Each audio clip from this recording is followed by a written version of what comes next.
Last week's economic news in review. While the government shutdown canceled more economic data releases last week, we did see that consumers' opinions on the economy had soured significantly, while layoffs declined. Consumer sentiment hit its lowest point in the last 2 years, with the index of consumer sentiment dropping to 90.7 in January, which was 7.7% below December's 98.3, the University of Michigan surveys of consumers reported last week.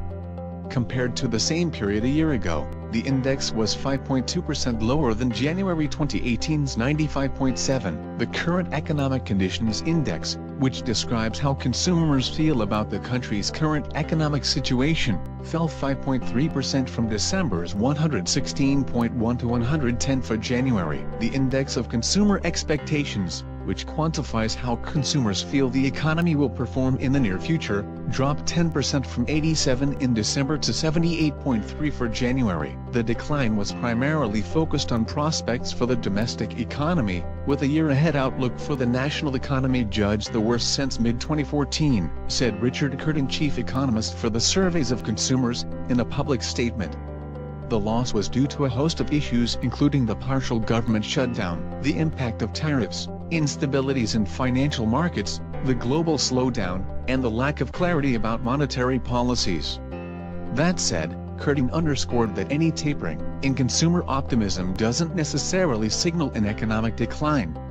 At the same time, while attitudes are separate from economic activity, they could impact consumer behavior. It is the strength in personal finances that will continue to support consumption expenditures at favorable levels in 2019, he reminded. Nonetheless, consumers now sense a need to buttress their precautionary savings, which is typically done by reducing their discretionary spending. Evolving job and wage prospects, which were slightly weaker in early January, are critical to extending the current expansion.